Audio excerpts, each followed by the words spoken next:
I would say, the state of play of the coverage of Islam and Muslim communities in the media. And I would like to thank Laila Azouzi and Michael Privot again for their contribution. This week, we will move on to good practices, how to improve media coverage of these sensitive issues. We have two guests to talk about this.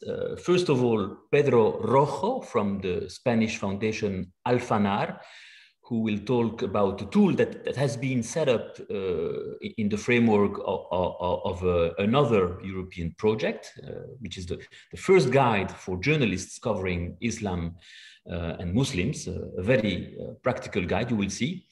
Our second speaker, Diane Kemp, will join us a bit later, after 2 p.m., to comment on recent media productions.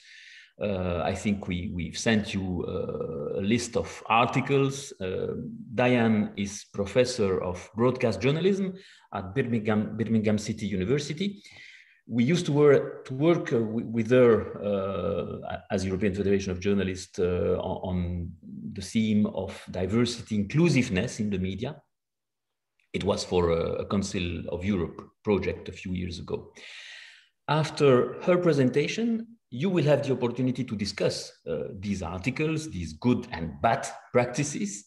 Then it will be, I would say, your turn to take the stage. We will ask you to think about a media production. We will ask you to work by pairs on a news story, on a production of your choice. It could be an article, a video, a podcast, anything suitable for print, online, or broadcast, as you wish.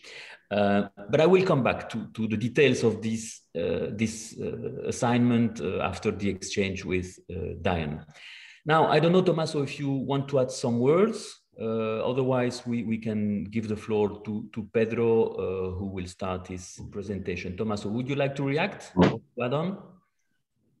No, just to say hi to everyone again, and thanks for being here also for this second session.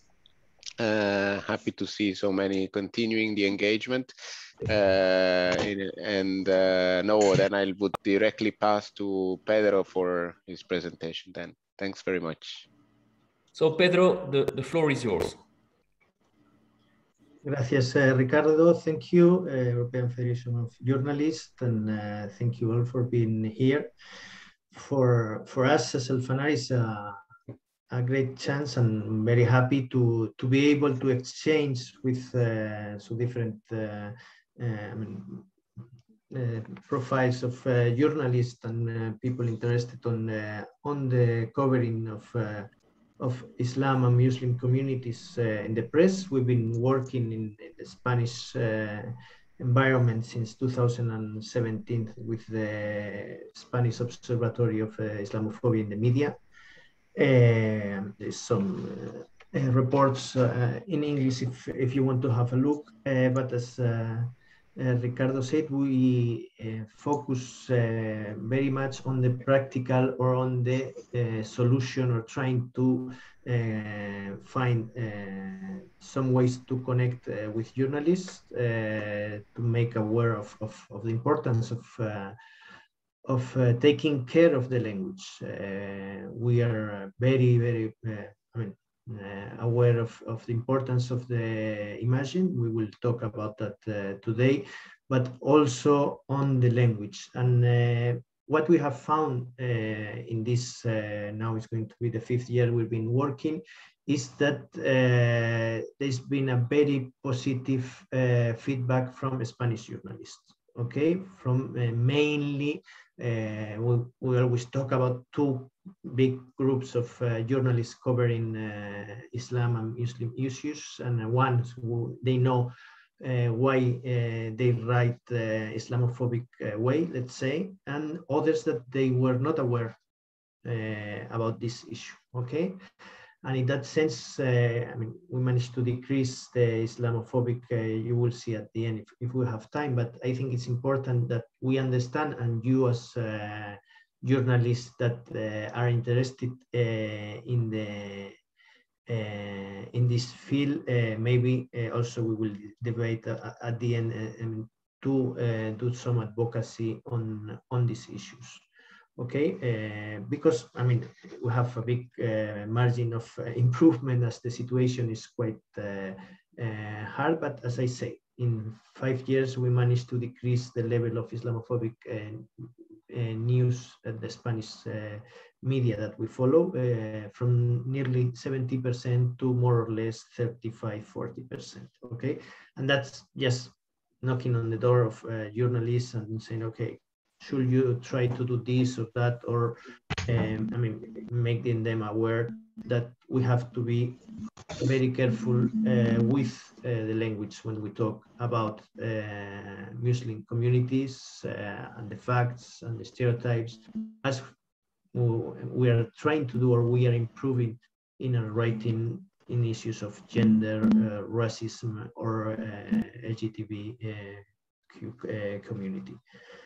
So I'm going to try to share the screen, and I mean, and I'm going to point only on a few questions, but if you have any doubt on while I'm talking, I don't know, Ricardo, but I guess they can, as we are not so much, stop, ask, and question, or if not, I will propose some ideas for the end, so we can debate, because also for me, for us, is we want to hear your opinions, and because it's not only a one-way direction that we try to propose, let's say, possible. I cannot share the screen, Ricardo, or you can. Yes, I will allow you to share the screen. Just try now. Okay, now. Thank you. Okay, because as you can see,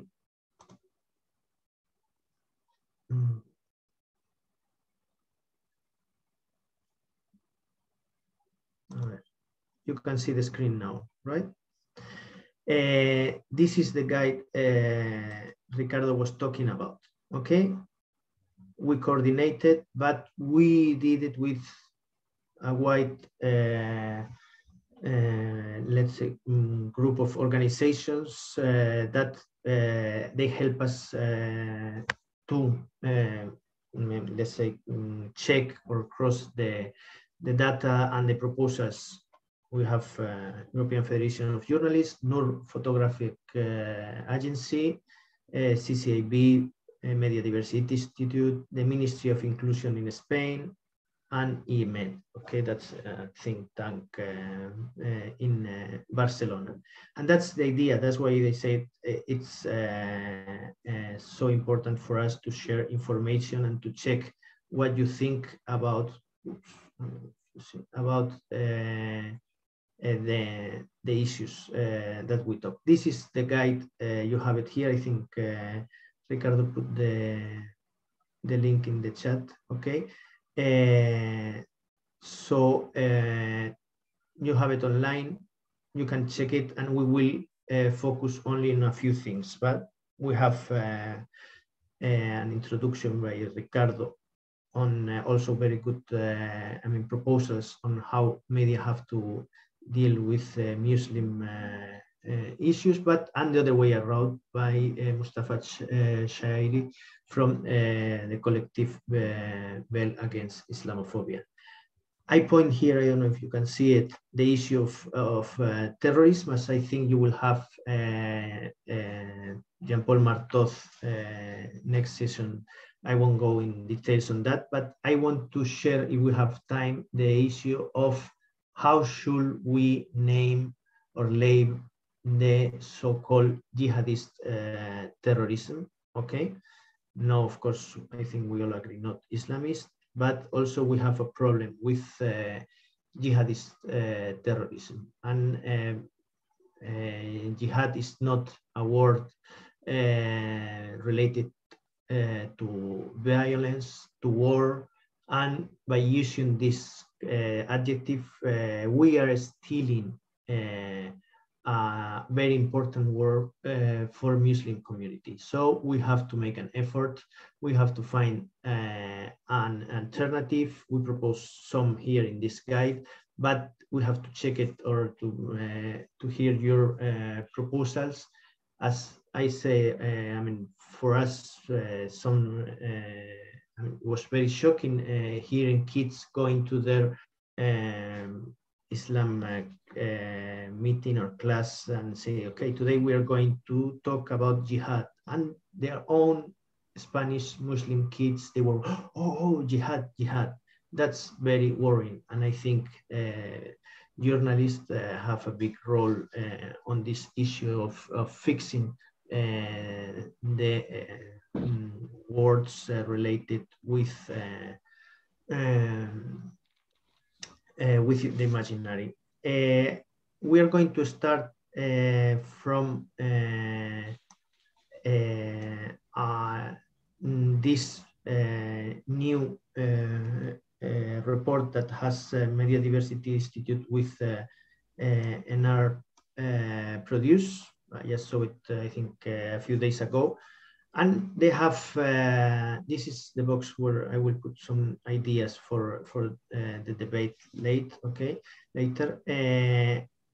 And these are the most common incidents. They say the report is called Representation of Religious Minorities in Media, but you can read Islam communities in media, okay? But we will focus today on manage the choice of this inaccurate, generic, out of context visual illustrate, yani what we do with images, the lack of questioning of stigmatizing statement. This is, I think, is very important, and I will like to know your opinion of what we do when we have Islamophobic sources, how we quote them, how we talk about them, and then we will talk about knowledge and social networks, okay? What we can use or how we can use in a good way the social networks to engage with Muslim communities. To start, the issue of the imagine in this world where texts are being fastly displaced by the imaging, the videos, we have to be very, very careful about how we use the photos, how we use the text that is explained in the photo. We are tired, I'm sure, of seeing a normal news about some radicalized group or extremist group, and we have a normal group of Muslim praying. And that's, I'm sure here we have a lot of you that you're aware on this issue, but we will see an example in Spain, how even if you're aware, you can finally have the imagine that you don't want covering your piece of news.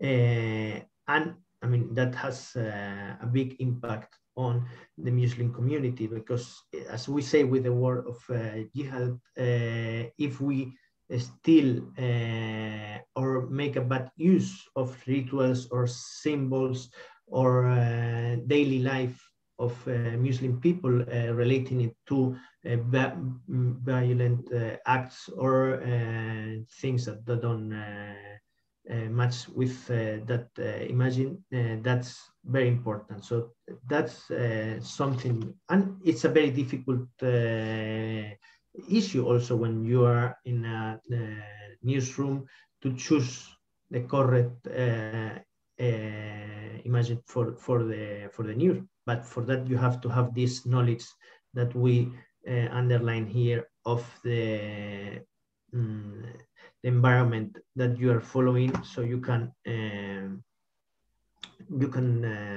choose the right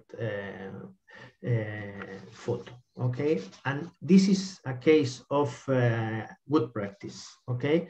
This is a project that we finished last year or beginning of this year, what it was called Stop Islamophobia, and one of the partners, it was Nur Photographers Agency, and they had to think about how to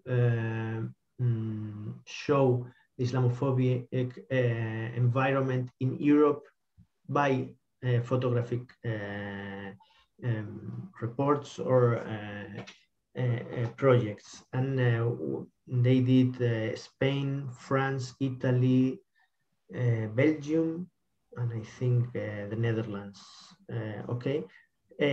And it was a big challenge. So a big challenge, not only from the creative point of view, because we were involved in training them. We're talking about photographs that they do, I mean, reports for National Geographic, the Washington Post, the magazine, I mean, very experienced photographers. And they found very, very difficult, extremely difficult to not only, as I say, in the point of the creativity, but also engaging with the Muslim community. And I think that's something we have to take in mind. Muslim communities in Europe are moving away or not feeling comfortable appearing in media. And I think all we can understand that, let's say, refuse of appearing and not being able to control. And we are talking in this issue of very good photographers that they come from the hands of the local organization that we were involved in the project. And even so, it was quite difficult to convince Muslim communities to appear in this report. This was the bad example I was going to talk about in Spain. Okay, this is the front page of the most sell magazine on Sundays in Spain, El País Semanal, and this was the report on done after the attacks of Molenbeek. And this is what I was telling you, how but I mean, even if you have a good approach in the text, as this was the case, I know the journalist, she's an experienced journalist, she was the place in Jerusalem for 5 years, she has a lot of knowledge on the Muslim issues, and she did a very well writing and of, I don't know, it was a long text of 12, 13 pages, and she leaves for holidays, and 3 weeks later it appears with this photo on the front cover. And we are not talking only about the 1.5 million supposed to read this magazine, but every single person that goes to the on Sunday to the news kiosk, they will see this photo, and the headline would say more or less, Molenbeek, a neighborhood in Brussels that hide the European jihadism. And these are the photos or the persons that automatically, okay, we make this association between violent news and ordinary Muslim people. This is the problem. And we are talking about leftist or supposed to be not right-wing newspaper, most professional in Spain, but that they don't take in mind this issue, that to recognize their own conditioning. They don't, when they choose the photo just because they need a nice picture.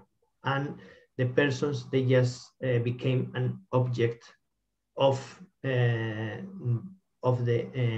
main idea they want to show. And this is why I was telling that we have to move, and we have to recognize that we are all Islamophobic, as we are all still being sexist.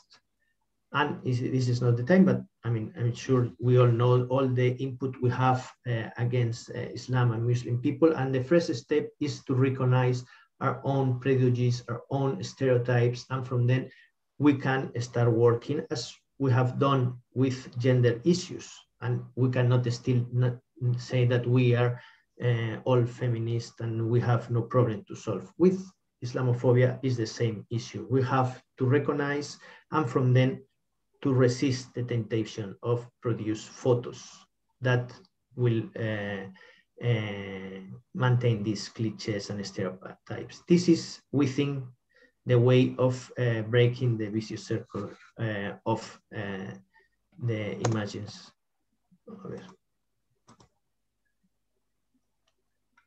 We pass now on to the issue of internet and social networks. We think it's a very useful tool if journalists use it with the same professionality that you do with the rest of the text, with the rest of the produce. You have to keep the language very, very accurate, not relaxing the issue of facts or quoting, or because the social networks are, we have that feeling. I will show a couple of examples now. And with the investigation we have done with Islam or Muslim issues, is much, much easier to start a very, I don't know how you say in English, but strong discussions with a lot of stereotypes and aggressive languages, and also other organizations that we work in Spain on fake news. They recognize, they say, I mean, I don't know why, but any fake news about Islam, it spread much, much faster than any other issues, okay?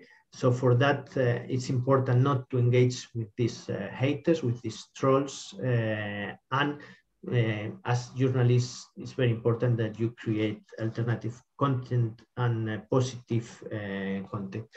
What I was saying, this we have found this issue on the internet and Islam. Of course, you have there on, in the guide some texts and reports and academic findings that will tell you a little bit more. But this is a campaign that we did in the same frame of this Stop Islamophobia project.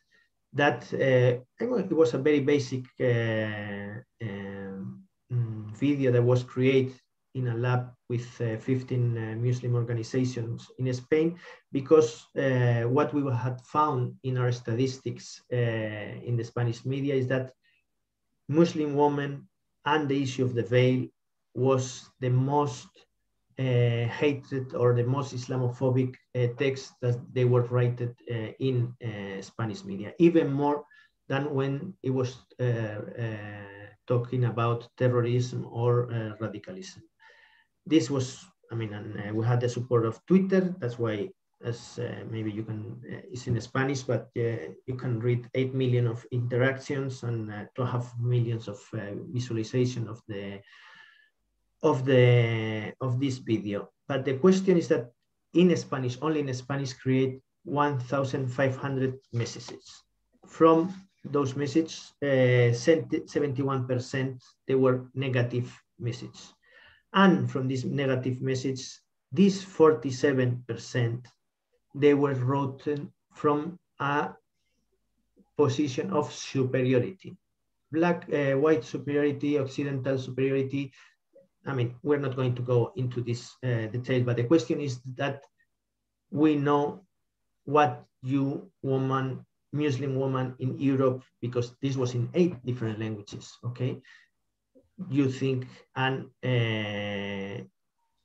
you are, I mean, you are not as equal as the rest of European. And that's why that's what is happening online. And this, I mean, this is an academic article wrote on the finding and the cataloging of these 1,500 tweets or comments to the tweets.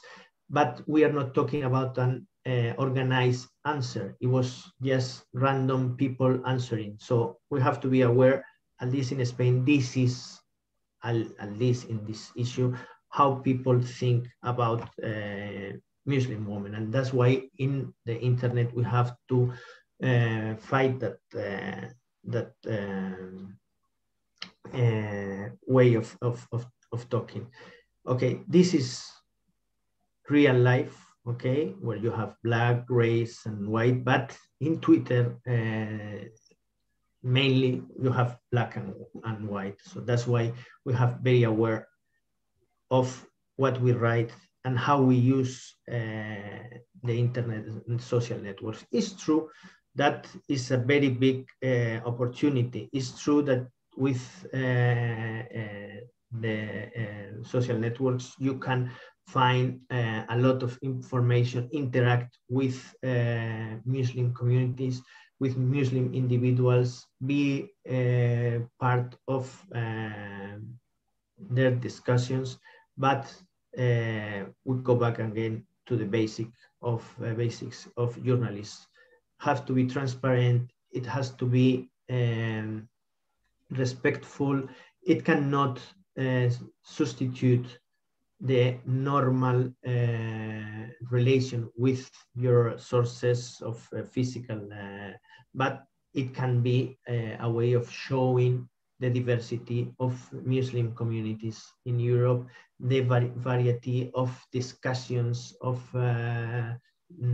changing this idea of or this stereotype of Muslim being just one profile, and that's one of the big problems of, or the big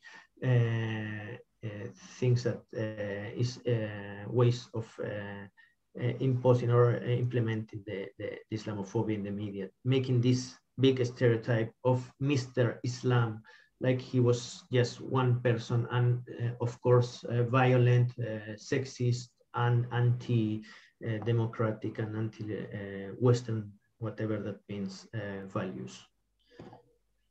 And this is another, I mean, very fast. When we present this guide, Twitter Spain made it trending topic that day. So this was the dialogue that was created around the issue of Islam and how to cover Muslim communities in Spain. This is our, let's say, dialogue, positive, and this is the hate, environment, Tabarnia, other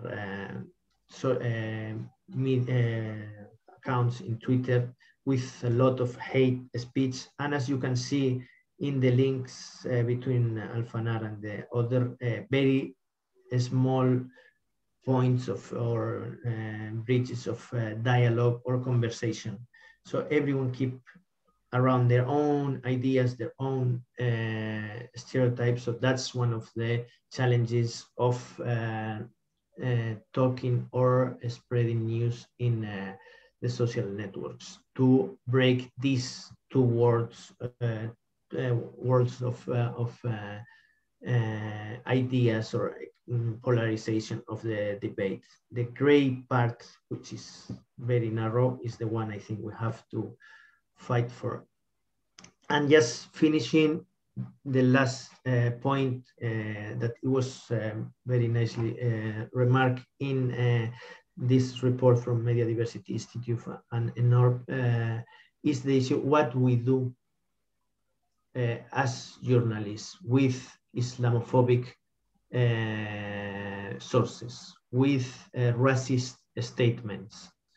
And that's one of our next points in the Observatory of Islamophobia in Spain. We are checking which sources are Islamophobic, which articles they use Muslim sources to talk about Islam, and this how we can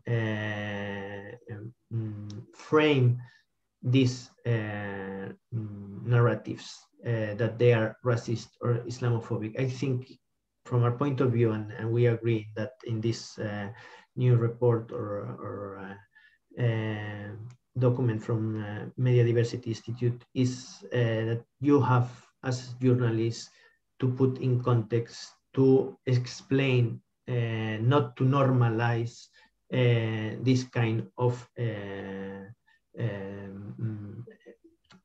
expressions, quotes, or even documents, because we are talking that maybe a police note or a judicially sentence, they have Islamophobic language. And I think it's have to be you as journalists to be a critic vision of society, and that includes public statements for whatever institution. If they use Islamophobic, racist, or sexist language, it has to be remarked, or it has to be noted as, because if not, we normalize this kind of language, and from media, from television, from political environment, it goes, or it passed to general population, and assuming these connections that we have seen between violent issues and normal Muslim communities. And that's for me so far. These are some of the points that I pointed to you during this presentation. So I don't know if you want to ask about any other questions, but for us will be very interesting to know what you do or what you think it should be done when we talk about this so-called jihadist terrorism. The issue of Muslim women also, I think, is crucial. We have a new European project, and we are trying to engage. It's focused on gender Islamophobia and the media. And I have already talked with two director of gender studies institutes in Spanish universities, and they don't want even to engage with the issue. You say, no, Pedro, that's a lot of trouble, that we will get a lot of attacks. You see, but we have to talk about this issue, no? So also for me, that's interesting to have your idea, even if I didn't want to stop on this issue because it's a very, very long discussion. But if, as I said, I mean, you have any feedback of how this is happening, if something is changing in the newsroom about this way of seeing Muslim women in Europe as unique, I don't know how you say, lack of identity, of capacity of deciding by themselves, how can that be changed, okay? And the issue of advocacy between your colleagues, if you think that's a way that's possible, so when you leave, you will not come back and have a photo of something you don't like on your reports. So please.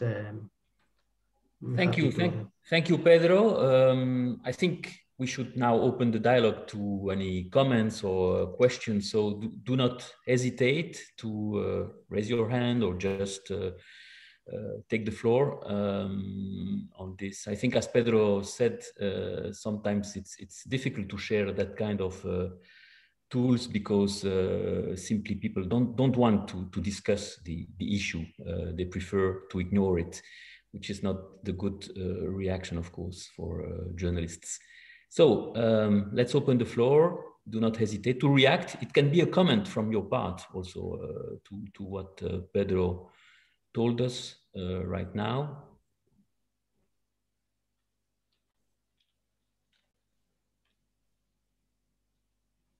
Any reaction, question, or comment?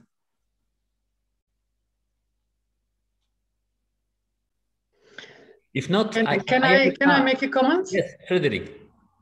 Go on. About terrorism and how to define it. And I always have this idea that terrorism is in itself a problematic term for journalists to use, and not using it but being more specific can already help framing better what happened and getting away from the problem, not by denying that something happened, but by being more specific about what is going on. So maybe that's a thought I wanted to add.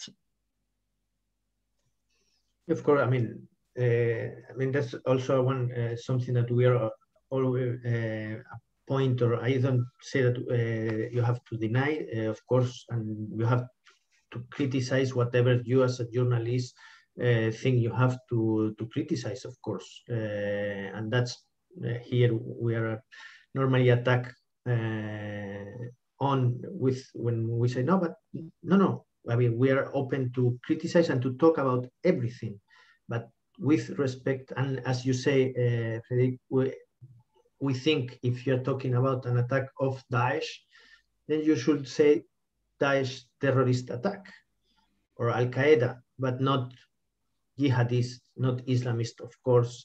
So, or even if you want to say, I don't know, but be specific, I think, yes, it could be a very good way of not making the generalization, which is one of the biggest problems of journalists and Muslim communities.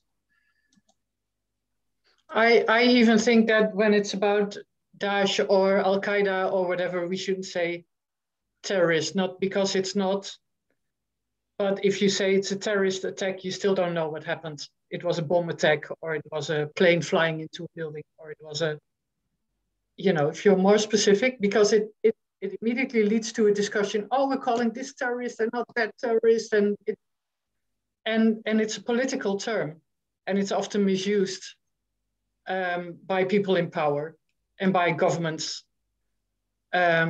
So really skipping it all together is really, I'm very convinced that that is better, and to be more specific always. And if authorities want to call it terrorist, and in a quote, fine, but not, we shouldn't define it ourselves. That's not our task, I think. I would like to add, I would like to agree with what Frederica said, that the term terrorism should be standardized. Like if we want to put it in our editorial policies of the media organizations, what is the definition of terrorism and when it should be used and in what incidents. So I think that there should be a general practice of using the term terrorism, and this starts with the editorial standards and the editorial policies of the media organizations. So that's my opinion. Yeah, I mean, I agree. I think one of the things we stand is that, yes, by following this normally the let's say the media policies on diversity, on minorities, on terrorism, we will avoid 90% of the Islamophobic writing by following their own media policies and going back to the basics of good professional journalism.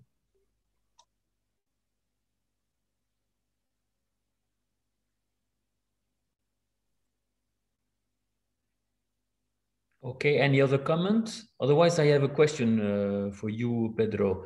What was the reception of the media toolkit we all together issued in Spain? Did journalists reacted on this tool? Did they? Do you believe they use it? But did you have personal input from journalists in Spain after the publication of the tool? This is, we've been 20 years translating Arabic press into Spanish, so the journalists in Spain, they have access to direct Arabic fonts when they talk about the Arabic world. And when someone asks me, you have a feedback, you think it's been useful, I say, look, this is like asking the age of a woman. That's not polite. So on this issue, I mean, if we have to be, I mean, to be very transparent with you, as you share your efforts and time writing with us, the guide, I think we still have to do a big work of advocacy, of showing the tool. And as you know, that when, and that's why we did it short, and we did these 10 points where you have in different language. By the way, if you want 10 points to write about Islam, because no, Pedro, we are so overwhelmed how you say, of work, and I cannot stop. It's 10 pages, 15 pages, I don't know, just watch this video of 1 minute. It's not have been, for example, the video on Twitter, I don't know, it has not been any, I mean, way near to this one we did with the veil.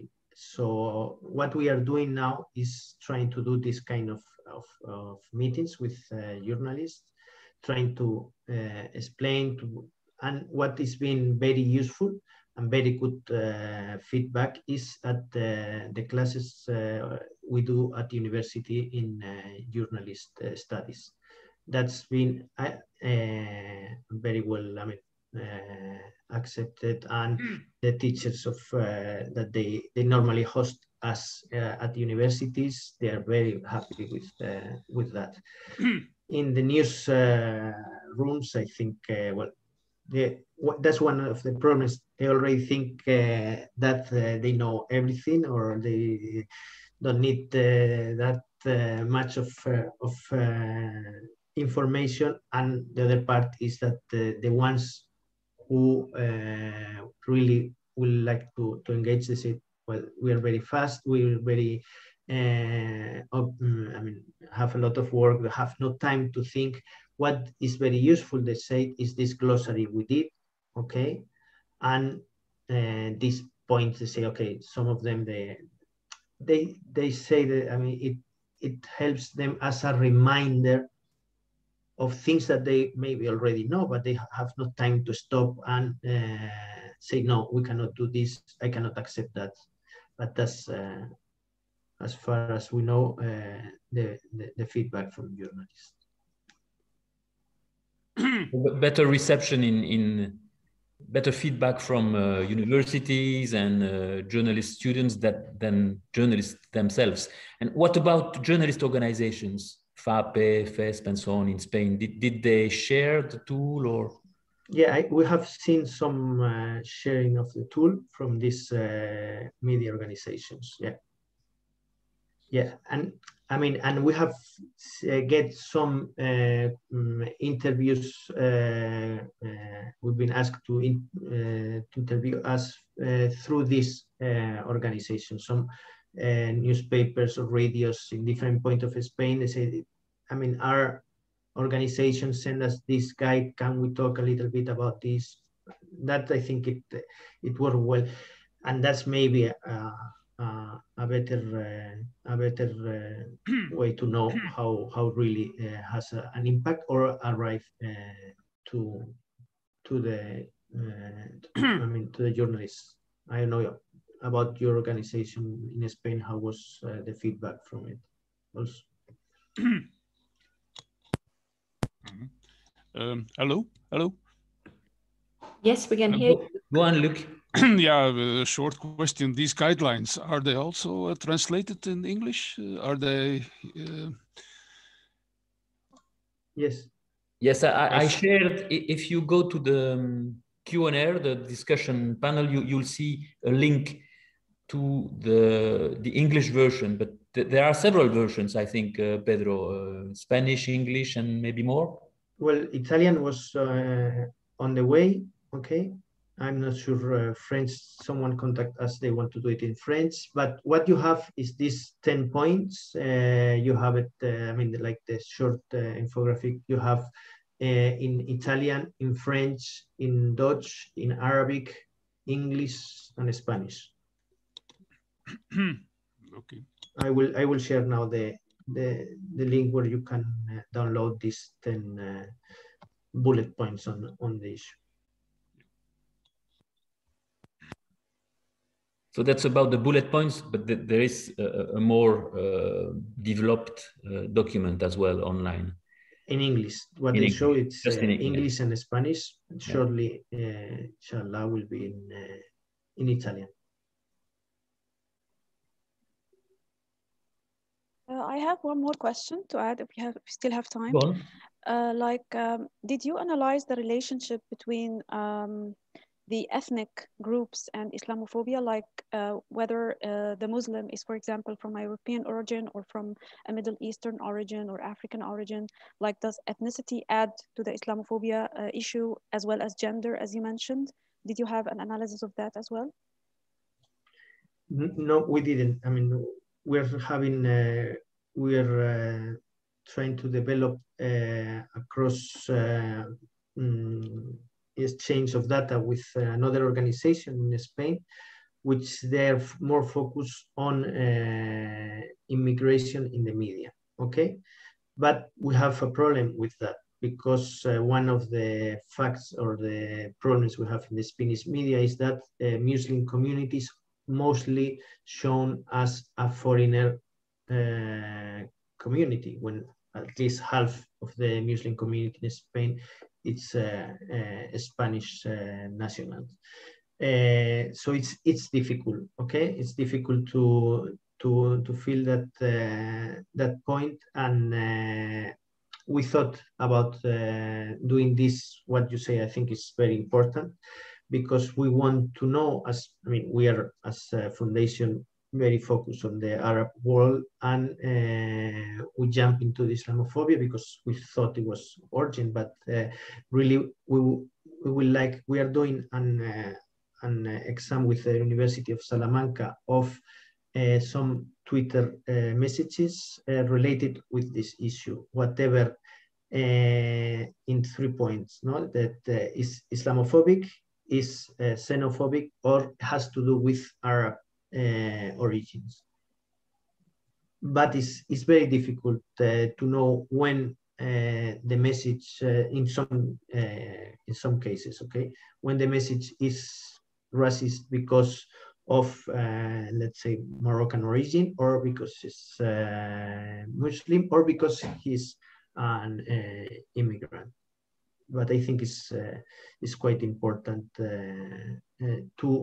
to check that bias depending on origin.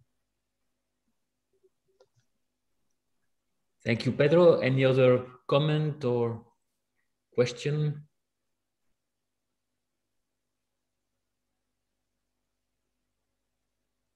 So look, I just shared again the link. May I say words? Yeah, of Thank course. you very much. Welcome. I agree, and I thank Pedro for that. I come from Greece, so we have a little similarities depending on whether it is xenophobia or Islamophobia, or on the refugees. There are different agendas, but here's where journalism should focus and know what we're really talking about. That is why the terminology is very important. How, even if they want to be negative, at least they should use the correct terminology. If you want to say even bad things, you should use the correct words in order to realize that we're talking about decency. Not putting words and stereotypes, and this is why it is very important that we put a base on that. We cannot define, definitely not terrorism, because this is a political agenda of every government that we are having. Sometimes we say some non-Muslim organizations are terrorists. They don't define it clearly. Everything is so vague. That is why we have to use our morals and use this the right terminology in order to make a meaning, because sometimes it's a class issue. The poor refugees in my country are not acknowledged, and maybe some good journalists are focusing on the poor or desperate refugees, Others, they're using a very bad language on them. We have a different, and this is a class issue, not Islamophobic, because maybe the refugee can be a Christian. We have a Christian Arab beatings, and they thought, I mean, this is so vague, but we need to connect and talk with each other. That is why it's very important that we channel the journalism with the Muslim communities in order to make a better understanding and correct many things. And this is the way that we go deeper in the issues, not only scratching the surface, the veil, the hijab, the headscarf. This is not enough. Journalism should go deeper and deeper and see the real society. I mean, we're talking about Muslims. What are Muslims? Muslims are everybody. Can be a teacher, can be a scientist, can be a garbage picker, can be a whatever. I mean, we have to be, I mean, more accurate and not putting a cloud. That is why guides like this that Pedro is explaining is very important. And also opening this floor, that the thing that you're doing right now with us, it's very important that we talk with each other and have a connection, not always to say positive things. We can have critique and we can have fights with each other, but on the right language. Thank you very much. Can I mention something, please? You're welcome, yes, please. So what I want to emphasize is at this moment on the official governmental level or between international institution, we don't have a definition of the terrorist. So we don't have on something which to report on it. Like this is the definition, this is strictly the terrorist. So from that point we can write or we can define it. It's a very sensitive, still sensitive and complicated issue. And first, I think we can pressurize the institutions to succeed, even if it's a parliament, a national one or EU one, to fix a definition of the terrorist, and then we can have a relation on that. I think this is a point which we can make it like writing on it. All the time, if we mention like why institution didn't define it yet, why should we do, so we can make a point of pressure on that. Because we don't have yet a definition of the terrorist officially accepted. And now different governments are using this term to define just people who are just in opposition or doing something else, which is not terrorism. Yes, and I'd like to add something to that. Go on, yeah. Yeah, I can't imagine it's not an issue in Europe too, but at least in American newsrooms, it's actually a well-known fact that, for instance, the Israelis are deeply infiltrated in news organizations like CNN. And there's a vested interest in keeping the definition of terrorism used as it is now, indefinitely, for instance, to a Palestinian issue. You don't have equal parties there. You can't report on them as equal parties, but yet it's, of course, in the vested interest of the Israelis to keep reporting them as terrorists. And one incident that recently happened was, of course, Mark Lamont Hill, who was a Black commentator on CNN. He made a comment about the Palestinians, a pro-Palestinian comment, and was ousted by Wolf Blitzer. And now works for Al Jazeera. This happens in Europe too. Don't kid yourself. Bernie Sanders was not portrayed as the candidate for the Democratic Party. Why? Because he's so pro-Palestinian.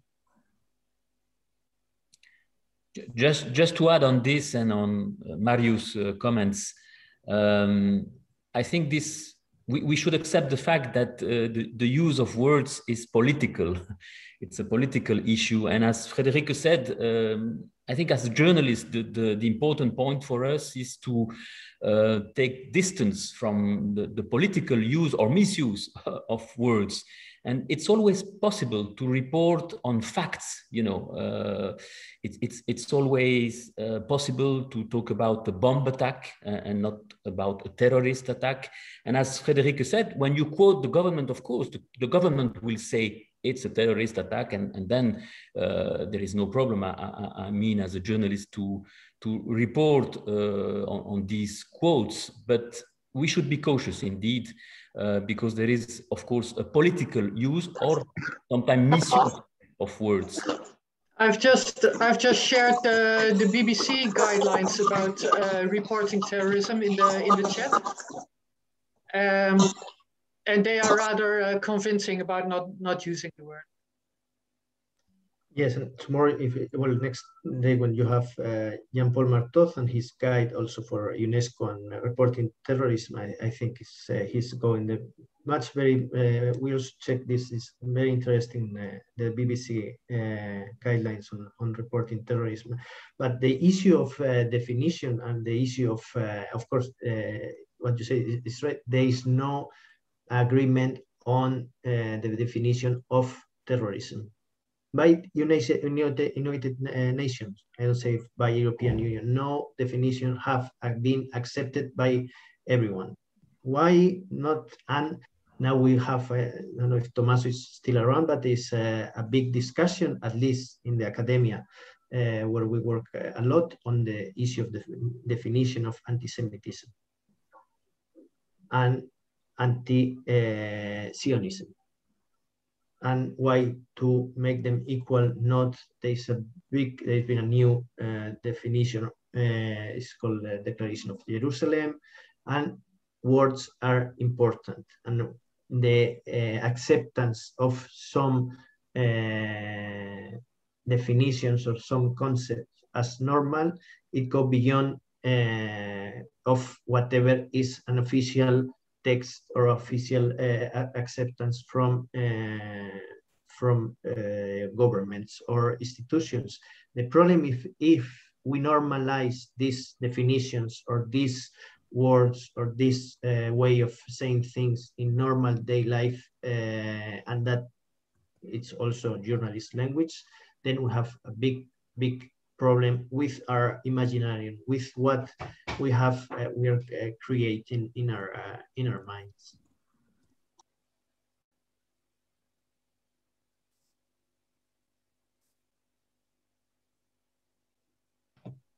Yeah, and if I may make one more comment, isn't it a question of underreporting on other, sorry, I have to use the word, other types of terrorism? For instance, when it comes to right-wing terrorism, it seems like the media doesn't want to establish that there's also a pattern there. For instance, last year, there was a German politician was killed was murdered sitting in his garden. Now, you can't tell me that's not planned. There's a pattern there of recurring attacks, the attack on German parliament as well. And yeah, why is this always sort of put in the fringe frame when it's definitely not fringe at all? In fact, there's a huge pattern there in European history. Yeah, that's a very good point, I think, of what is pointed as terrorism and what not in the media. But also, there's a report, I will try to find it now, that the violent or so-called terrorist attacks in the United States, which the biggest or the vast majority for the last 6 or 7 years is white supremacy attacks.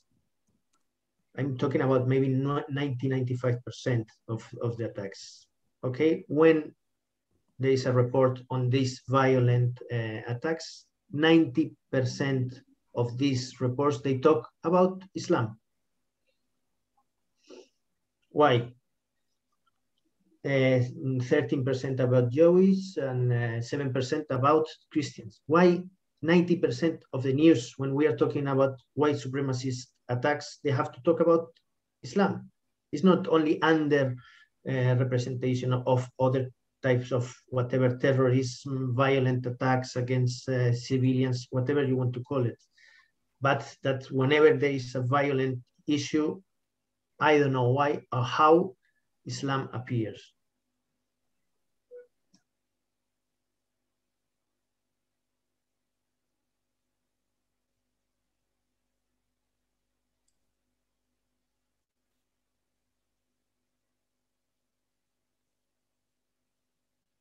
Yes, Mariam says on the chat that we may need also a definition of hate crime and its misuse to conceal facts.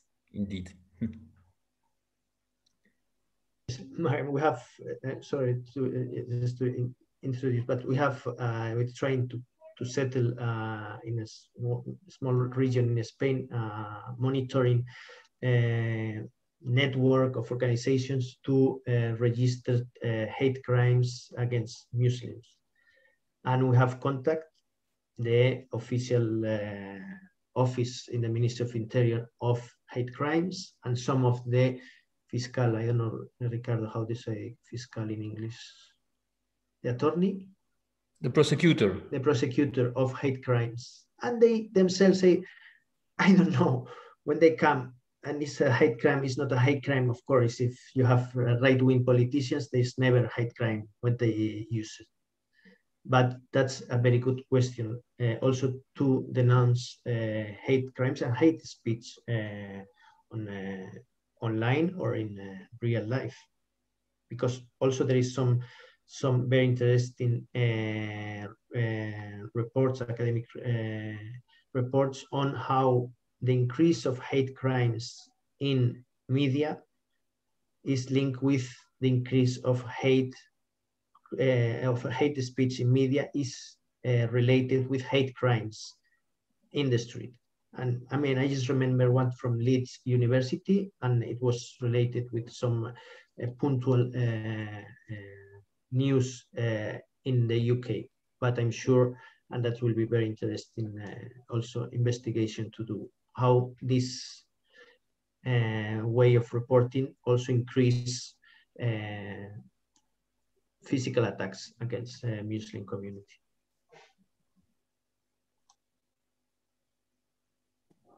And maybe I have a question also for all the participants. So having seen the presentation from Pedro, some of the tips on reporting on the issues, I wonder if some of you already following this, already doing what's been suggested, and also in your workplace, whether there's a room for discussions, you know, when you ever have doubts on the issues, on using the terminology, whether you have the opportunity to discuss it with your colleagues or your editors on this to reflect or to finalize, you know, what wording to use.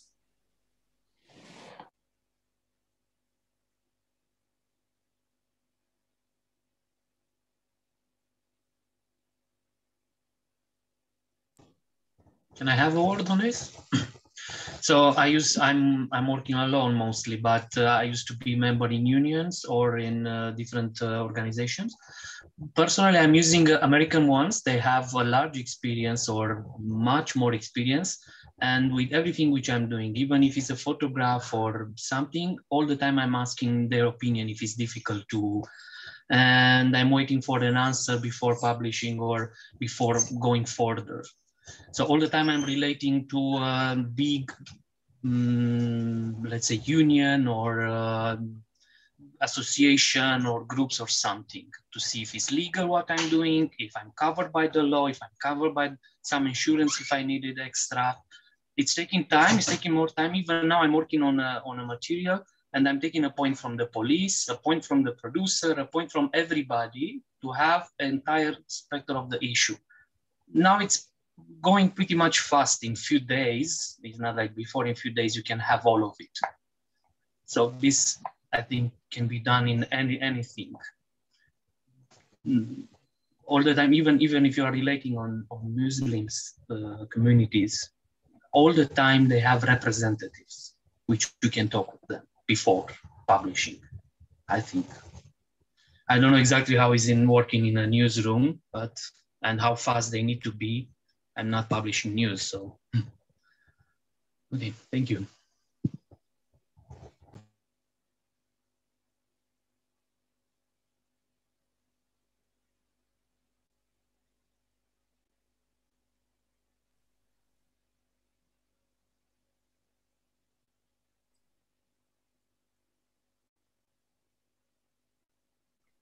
I think Pedro is trying to share the 10 points infographics, but I don't think the link is correct. The link is inside. It's inside the...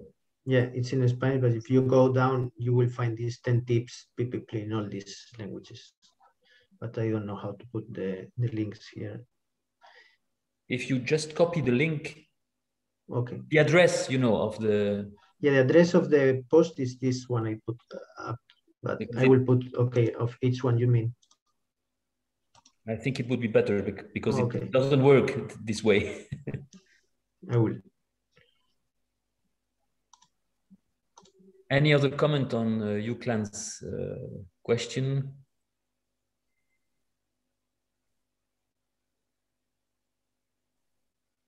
I mean, maybe it's a... Yeah, Marta. Hi. I mean, I'm not sure if our situation is just very different, but I work on at an organization that is specializing in migration and integration coverage. And so we also focus on helping other journalists across the country, but also beyond Germany, with like specialized data expertise and some more in-depth reporting on these issues. So we are less under time pressure, and also a team that is definitely, I guess, I mean, I have just recently joined them, so I'm obviously like very much on the learning curve there, but many members of the team have been there for quite some time, so they are definitely very aware of like certain pitfalls, what to avoid. They would definitely, I mean, even now that we're all working remotely pretty much, we're discussing certain exact phrasings, also what Pedro mentioned earlier, like even when it comes to a social media posting and it's just like a quotation or a shortened quotation, we try to avoid certain generalizations. Like, I mean, in Germany, for example, there's this, we see that the debate on headscarves is very much blown out of proportion. I mean, very many Muslim women, apparently the majority don't even choose to wear a headscarf for various reasons, but the ones that do have to really fear for their employment prospects. And so when we did a quotation of an expert, a woman researcher on Muslim women's employment prospects, I mean, then we were really talking about, okay, how much can we condense it? We don't want to simplify the message. I mean, we do want to bring this across, but having said that, like I mentioned, we have more, we are less under pressure, and also a team that is very much trying to be attuned to this, because if we get it wrong, then it would be even worse. So, because we're trying to exactly help add this nuance to the debate. So yeah, but I thought that might be relevant in this context. I think it's a great question, actually.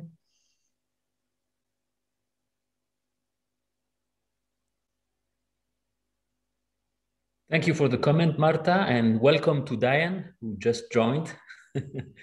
Hello. Hello. And apologies, colleagues, because I think one of the most exciting moments there was realizing that, of course, in the UK, we're working on a different time frame. Frankly, it feels like the 1950s is the time frame we're working on. No problem. But it's really just an hour behind you.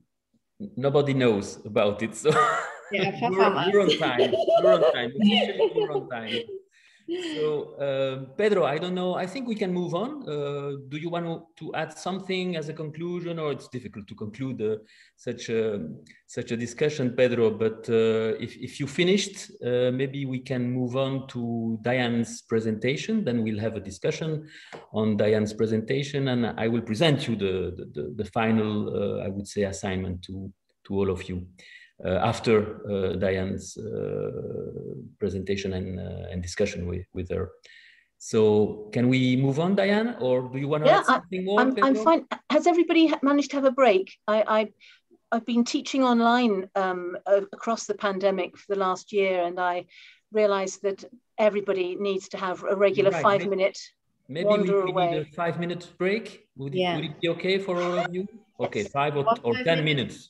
10 minutes, that gives people time to walk outside and come in again. Excellent. So, colleagues, see you at 10 minutes. Let's join at 3 p.m. Brussels time.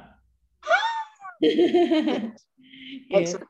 Uklan, can I just double check while everyone's having a break? Are you going to share my slides? Because unless I can share the screen. Yeah, you can share. Now the share screen is available for you. If you can try. Okay, let me just double check.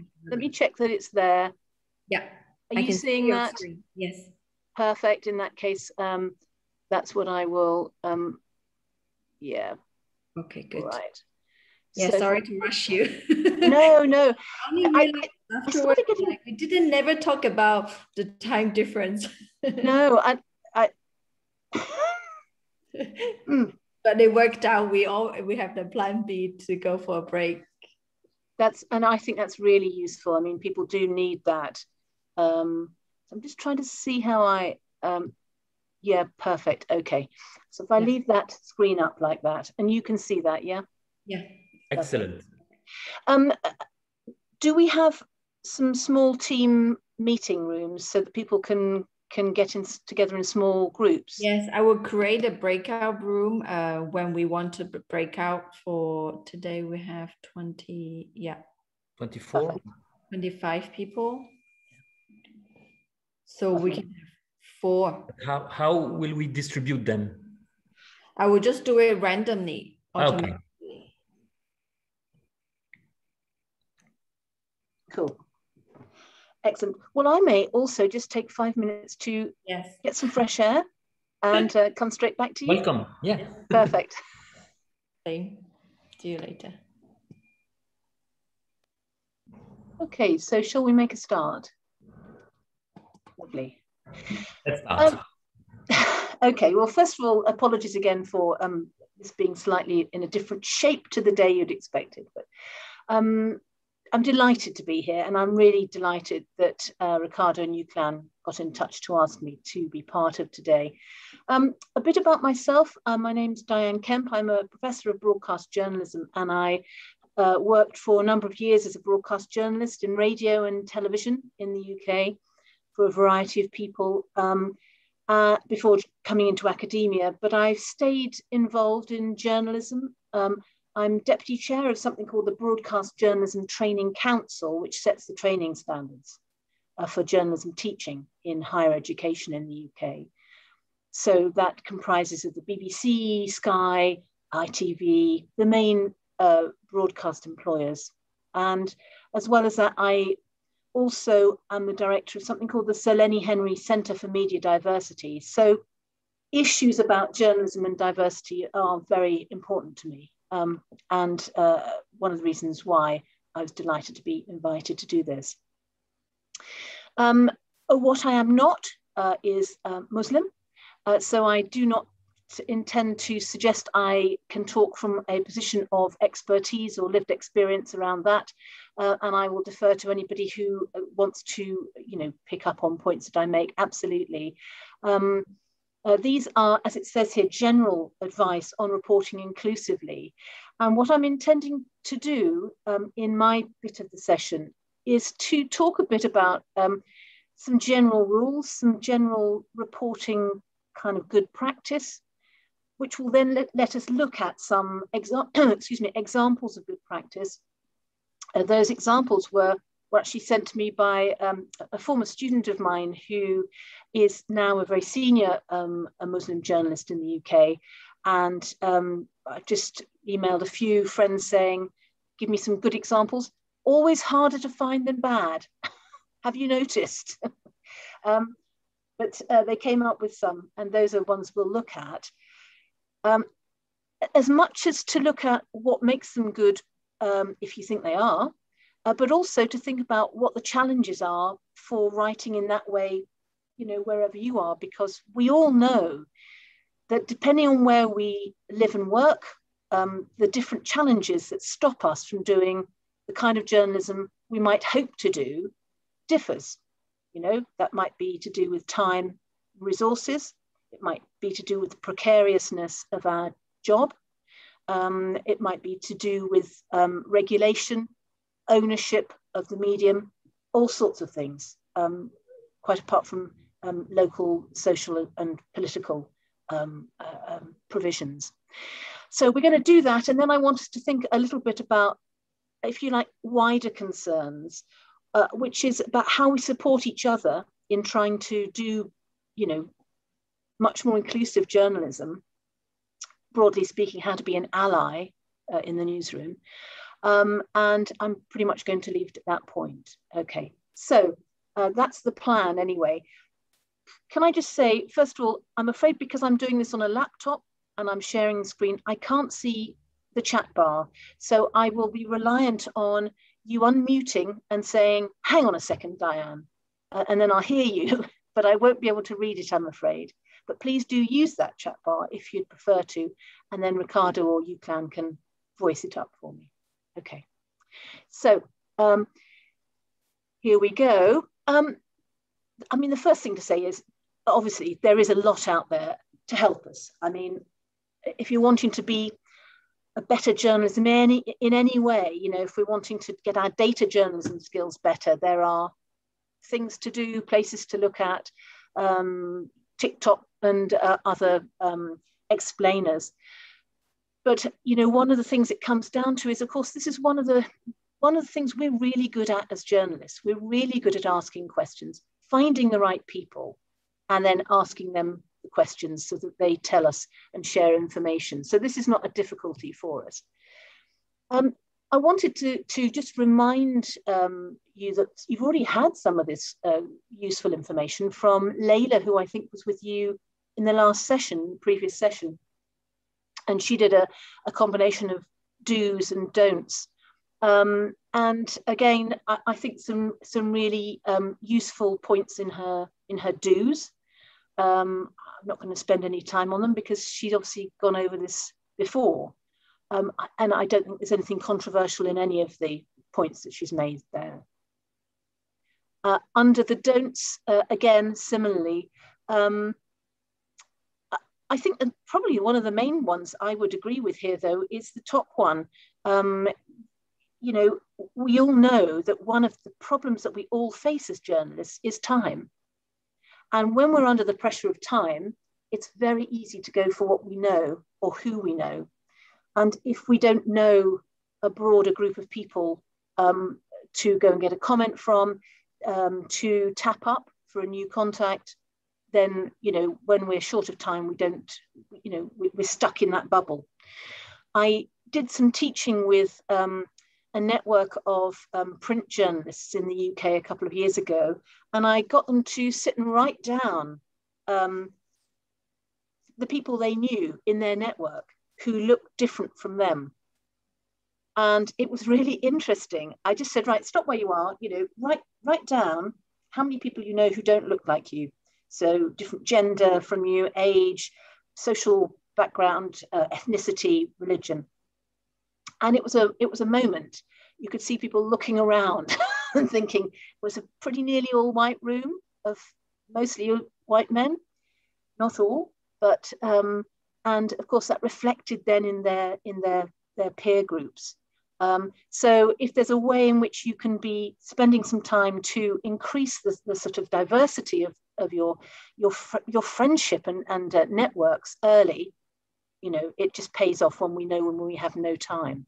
So I think nothing controversial in the support information from Layla. One of my go-tos, as I say, I'm not Muslim, I reach out to experts. One of the experts I have reached out to, because they're brilliant, for me in the UK, is the Centre for Media Monitoring. And it's likely that there's something similar, either in your country or nearby. So worth kind of thinking about and locating them. This centre is run by the Muslim Council for Great Britain, and the director is a fabulous woman called Rizwana Hamid, who is has been a working journalist for many years. And so they publish, they critique the media. If you ever, for me with my students, for example, if I'm looking for bad examples, really easy to look at this website and all of the reports where they pick up major broadcasters and publishers in the UK on poor portrayal of Muslims. There's great examples. And then next to them is their suggestions for how they might have made it better. So tapping into resources like this, experts from within the community, and that's whatever community, just is a no-brainer for us. Again, using our journalism super skill. If we don't know, we find the people who do know. And I'd suggest if you haven't got that on your contacts lists, sort that soon. The other thing is to ask for people in our own profession. So, fellow journalists. And this comes from a friend of mine, Nimesh Joshi, who has written something for his work colleagues in television in the UK. He's program and digital editor. The actual document he wrote is not for sharing, but he's allowing me to quote from it. And I just think this also, along with Layla's comments, really helps us as journalists, because often that's the difficulty, isn't it? There's great advice, but when you're faced with, I've got a deadline and I've got a story that needs writing, and I've probably got a news editor telling me the sort of form they want it to be in, how do I steer this? And so here's really useful direction from Nimesh to his colleagues. It's a classic journalism text though, isn't it? Only mention ethnicity if it's relevant. If it's not relevant, why would you put it in the story? Similarly with age or anything else, we know that. But it's just useful remembering, I think. Also that notion of, be specific. It's very easy to generalize. And I think that's often what happens for us when we are talking about things that are outside of our own experience. We rely on, this is the difficulty of timing as well. We rely on, well, we all know this, or people say this about whatever. And we fall back on those generic or very general understandings. And his point here about, if it is relevant, then be specific. Tie it down to what you know. Where's the evidence that backs it up? Be specific. And again, I think, that's journalism 101, isn't it? And here, this final quote from him is really vital, where he talks about, don't report on communities that aren't your own, report with them. And in fact, I thought that was worth its own box. The key things from that for me, from him, be as specific as possible and report with communities. We already know that's how we get better stories anyway. And if you're a local journalist, you're going to want to use those contacts again. I don't know, and you will all know better than me, but certainly in the UK, there's a lot of evidence that shows that in terms of the public's view of journalists, national journalists don't have as good a reputation as local journalists. There's a sense in which local journalists are trusted more.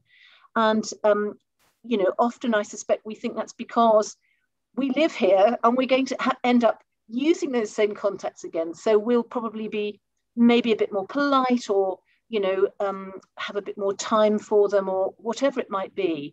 But that notion of reporting with people, I think, is absolutely the direction of travel for almost all our journalism nowadays.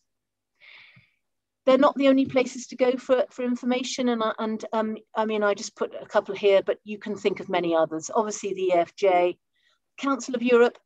I've been involved in a variety of excellent projects which the Council of Europe has funded that have brought together, experts from different fields, and there's a load of material there.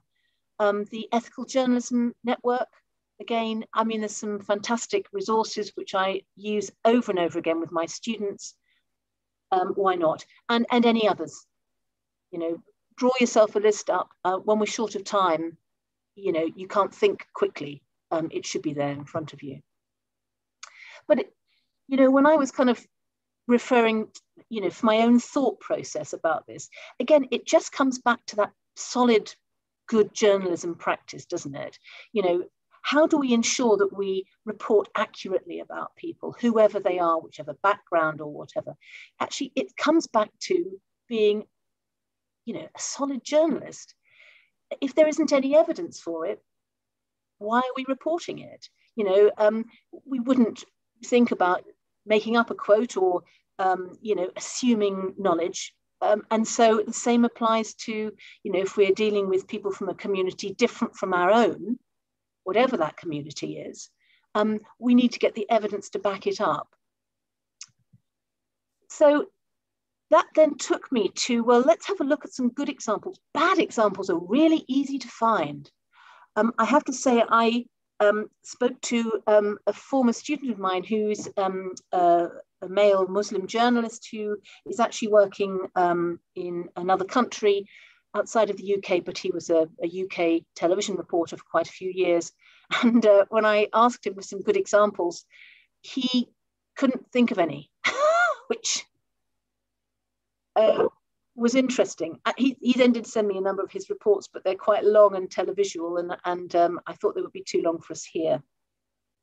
But I did find some from a number of colleagues, one of whom you may meet in future sessions, I hope, maybe so, Naila Butt. But she sent me some, she said, look, these, I was really happy with these. Now, the first one here, I think is an easy one for us. It's an easy win for us as journalists, that if you're writing inclusively, so it's not a specific story about a story to do with, that focuses on somebody who is Muslim, right? It's just a general story. Really easy for us to be inclusive there. And I give you this example of just the story of a school going back when at the end of lockdown, our first lockdown, schools went back here. Newspapers did what they do. They went around to different cities and they picked up a school and they did vox pops of a variety of children. And you can see there that one of the people interviewed, Mohammed Ibrahim, was just one of the parents. So that notion of in a vox pop, you would expect to see the people who make up the communities in your, town, city, environment to be represented. And in fact, one of the things I talk about with my students, and I appreciate and apologize here, I've seen already that people on this call have, a vast amount of knowledge and background. Okay, so, but it is interesting. Sometimes students refer something to me and I think, that is still something I feel now years later. They suddenly realize that when they go out and do vox pops, they only pick up people who look like them, because subconsciously they think those people will say yes to them. And so they go up to them and you'll often see, I sit on a number of diversity committees, and one of the bits of feedback I gave to one of the news programs we were watching is that in the vox pops, where it's an easy win to ensure that you get a cross section of society, particularly to do with age range, for example. You just need to be consciously doing it, because when we looked at it, most people favored subconsciously people who look like them, right? So that's an easy win, isn't it? I don't think that's a controversial or difficult one. It's also, I think, quite easy to, if you've got a kind of good news story, it's pictorial, the power of pictures. So here's, I think it was one of the links that Uklan shared with you. It's a little social short on a video that was made. It's a lovely little 1-minute piece, which is about a young lad who speaks multiple languages. Really easy. That's, again, kind of uncontroversial. I think our difficulties probably come when, as journalists, we're faced with news stories where there is, you know, a very difficult narrative, a difficult storyline to tell, which brings up quite a lot of criticism, or casts, you know, somebody in a bad light, that we start to worry that's going to link into some, you know, narratives that there are within society that says this person is like that, therefore the whole of their community is. And I think those are the areas we're probably much more mindful that we need to be careful when we cover. So these 3 stories I thought were quite interesting. The first story is again one of those easy wins. It's just saying, you know, here's a local newspaper, the Lancashire Telegraph, Lancashire, one area of the UK, and it's a typical school story where, you know, you've got a school that where there's good news. They've all done very well, and we go and take loads of photographs. We put lots of names in. It sells papers. It gets lots of people to click on our site, and it just ensured that one of the schools that was picked up was an Islamic girls' high school, and there's nothing in there that isn't what you would expect to see in any similar school story. Okay, so I think that's an interesting one. The other 2 possibly are where there are more interesting lessons to learn about, you know, faithful reporting, you know, reporting well as a journalist. And that's because both of those 2 stories, stories 2 and 3 here, have got more controversy within them. All right. But they both, I think, deal with the stories very even-handedly. And what I mean by that is you could replace the central character with somebody from another ethnicity, somebody from a different faith background or age or sexual orientation, and it would read similarly. And I think that's what we're looking for when we're thinking, how do I ensure that my journalism is right? You know, that I'm not favoring different groups, or I'm not discriminating against others, even in a subconscious way, is where you look at it and think, that could be someone else and it would read the same. So I think that's why these are really interesting examples. And as I say here, they were suggested to me by a colleague who's been a long-term journalist. She happens to also be a woman and a Muslim. And she's the one who said, these 3, I think, show some good practice. So what I'd like you to do, and I know UCLan has sent these to you, I'd like you please to break into small groups, to just really look at, and maybe you just talk about 2 of them, but with a particular couple of questions. One, is there something in the writing which you think treats the subjects differently because of their religion or ethnicity? And it may be that you spot something that would be useful to hear. But if not, just identifying how it's written, and then thinking about how you would, you know, is that the kind of writing that you could do, you know, in your newsroom? With that, what are the barriers that would stop you writing in a similar way? Because I think that's where we're going to have some discussion about how do we deal with that? What are the arguments or the ways in which you can persuade people to write it much more straightforwardly, if you like? So we're going to break into small groups, and UCLan, I think you are organizing those so nobody gets any choice. That's always good. I just randomly put you in a group, and there will be more or less 4 people in a group. I excluding our speaker here, so an organizer, but we can also free to join. So I open the group now. So Diane, how much time do you want them to discuss?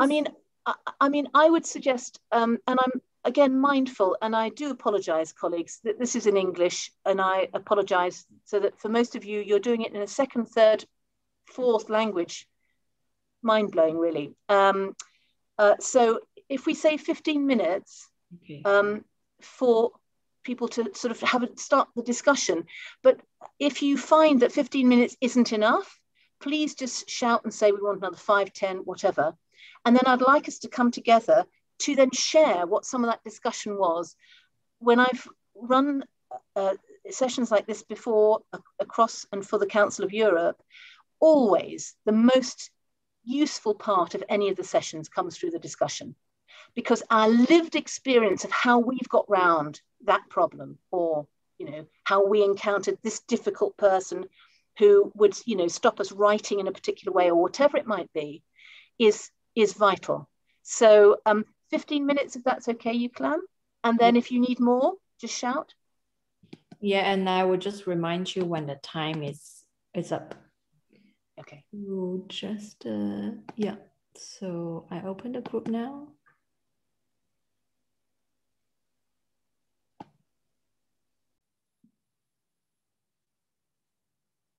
Okay. Wow. That's impressive. Everybody coming back. It's always funny to be thrown out suddenly. That's true. Did you see the warning message? Yes. Sorry to do that so brutally. You were in the middle of a conversation and then suddenly pinged out. Could I ask you, and I know we're short on time, and I apologize for this, but it'd be really, really useful to hear what some of the discussion was, particularly in terms of how, what challenge there may be for you in writing in a particular way, writing, in that sense of where someone's ethnicity and religion just isn't part of the story unless it's important and then it's specific. Did you come up with any interesting kind of discussions or workarounds where that becomes a problem and how you get around it? Just interested to share. We were in group 1. We had a conversation which about the second article about Islamophobia, about the man who was murdered, and saying like when do you use a term like it's an Islamophobic attack or not? And one group member said many journalists wait to call it something like that when the authorities do. And should we wait for that? And I connected it to what you said about being present in communities all the time, not only when an incident happens. And then you can look through their eyes and you can believe them when they say what happened to them. They know what happened to them usually.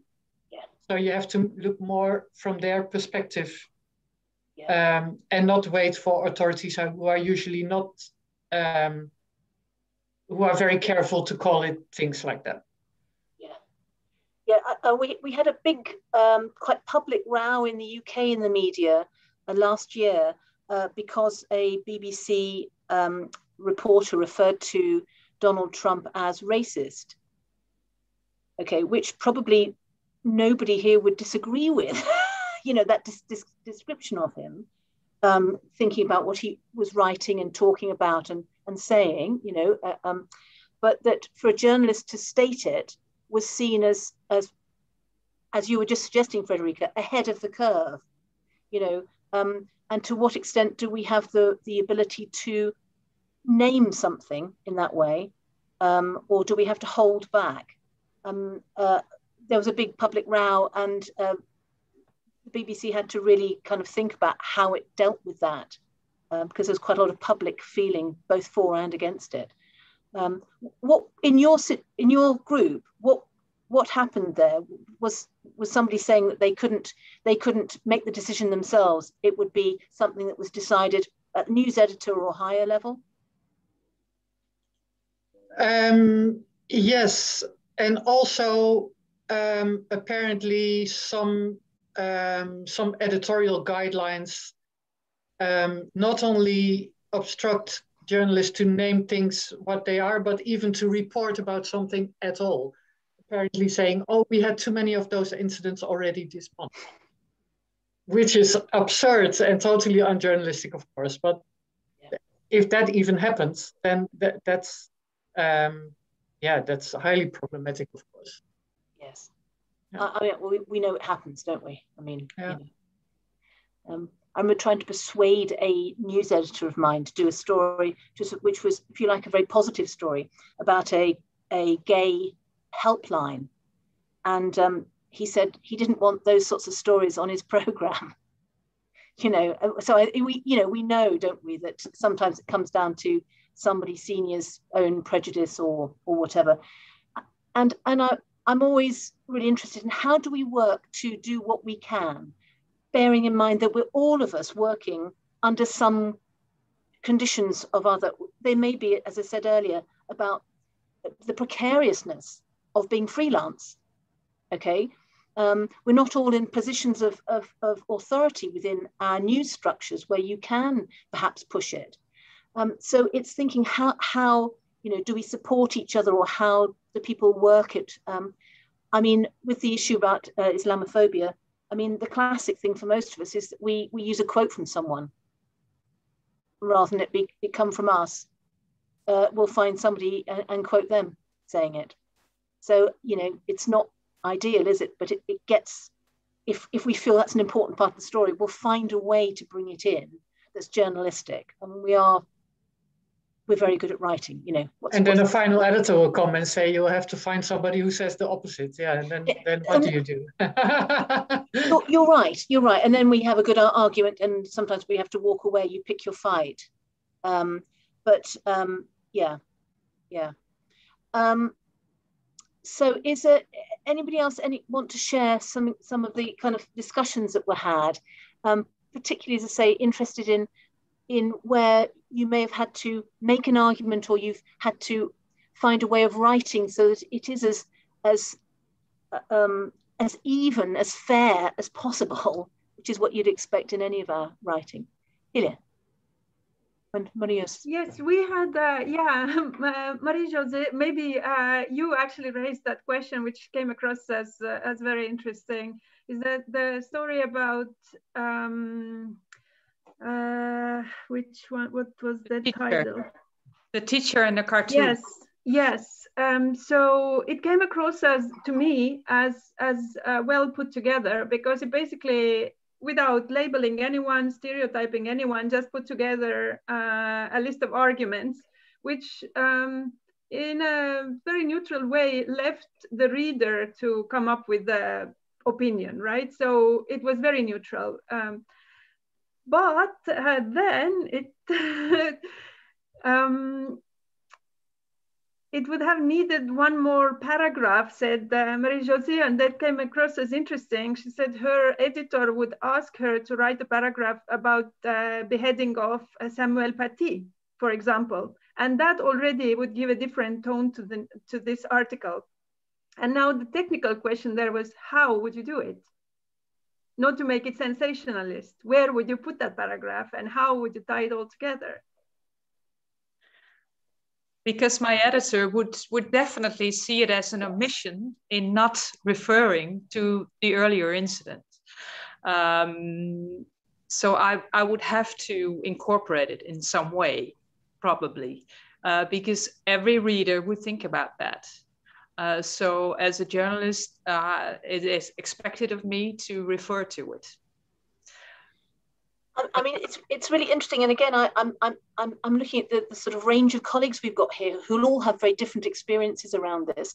But doesn't it come back to, you know, it's the way in which then when we write about the main story, you know, we don't try and conflate one person and an action with a whole series of communities or a whole religion.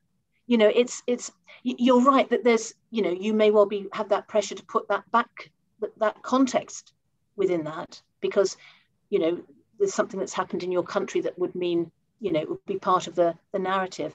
But it's somehow, how do we still ensure that whatever the backdrop or the context is, we aren't adding to that sense of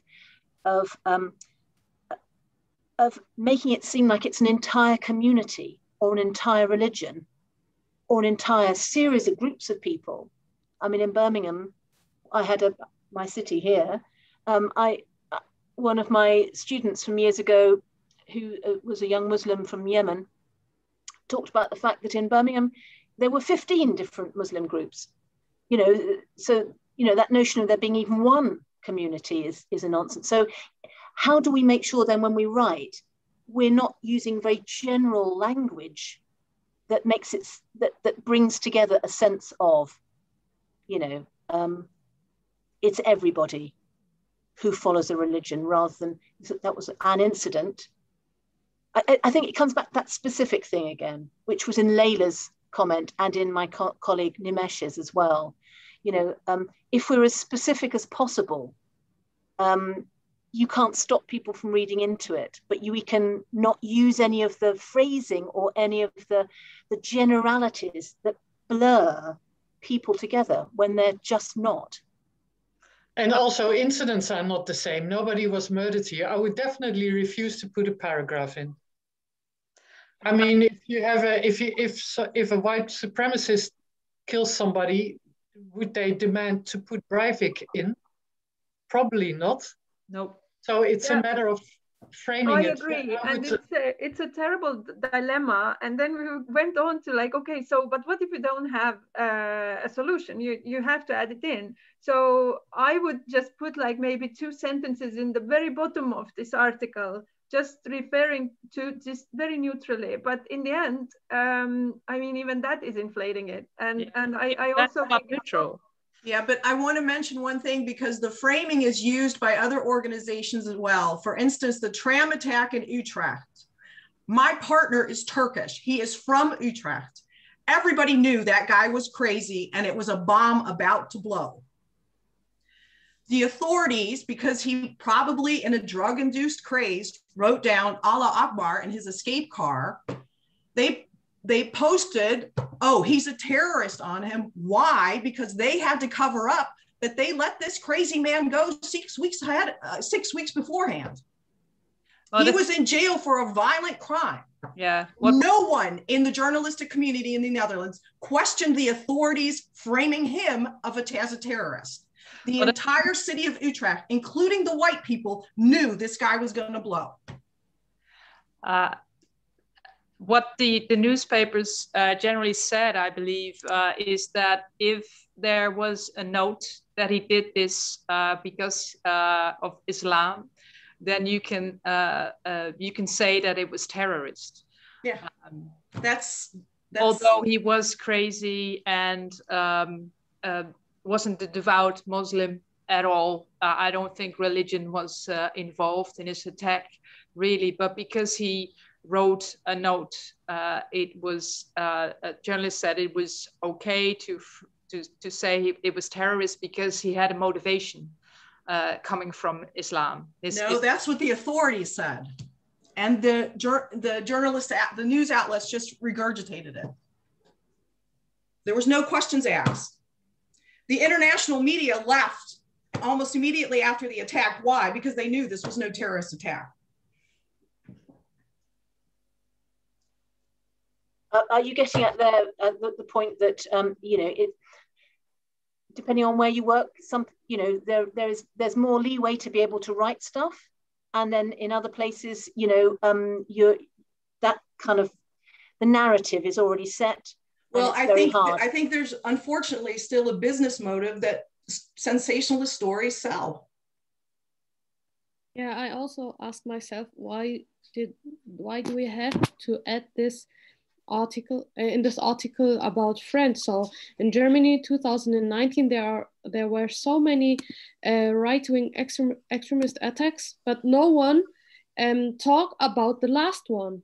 So no one during Hanau, no one talk about, I don't know, Walter Lübcke or someone else. So, but when we talk about Muslims, we have to talk about all the faults which were in this year, or even we have to talk about 2011. So no one talks about Hitler, or I don't know about the RAF now if someone write about it. So I think it had not. There's. I I totally agree, but I don't know how to change my newsroom on my own. And that is the problem, because they would think I'm a bad journalist if I don't ask people, are you afraid they're gonna kill this teacher too? If I don't ask that question, I'm seen as a bad journalist. So I need to ask that question, and I need to ask the protesters on the side of the, they want to expel this teacher. I'll have to ask, even if they want to get violent if he doesn't get expelled. If I don't ask these questions, I'm seen as a bad journalist. So how do I change it? I don't know. I mean, I think there's a really important questions, aren't they? That the pressure, I mean, so Beth's highlighting a sort of, if you like, the sort of, you know, the economic structural kind of model of it that particularly pushes a way of seeing things. You know, that notion of, you know, within the newsroom, you know, what's seen as, you know, if you step outside of doing what's seen as the norm as a journalist, your credentials as a journalist are undermined. And it becomes really difficult. One of the things we talked about while you were in your groups, the ones who were left, was the issue of how difficult it is for journalists of any minority background in a newsroom. They tend to leave because the pressure on them is huge.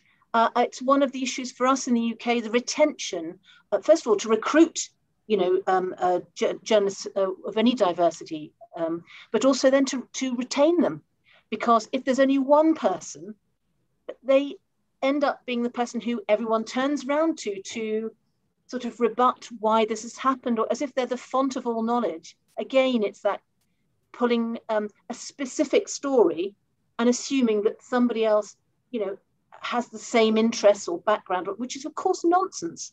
I mean, you know, I'm white and middle class.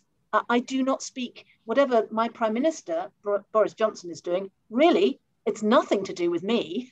But you might easily say, well, you know, you're also white and middle class. Why don't you? I'm not going to go. Can I mention something? Because I'm coming from communications departments in major companies retraining for investigative journalism, and I want to report on a lot of women's issues. And immediately I got the question, are you an activist or a journalist? And Frederica and Marie-José, I can tell you the names of who said that to me. You probably know them. And they're always white middle-aged men who assume they have a monopoly on objectivity. Yeah. I mean, I know that we're running out of time, and I apologize because some of this is my UK time issue, which is why I came late. But this takes us on to, and I won't bring up the PowerPoint. I'll send it to you so you can have a look at it later. But one of the issues I wanted us to move on to was the idea of being allies in the newsroom. It's really, you know, how do we support each other?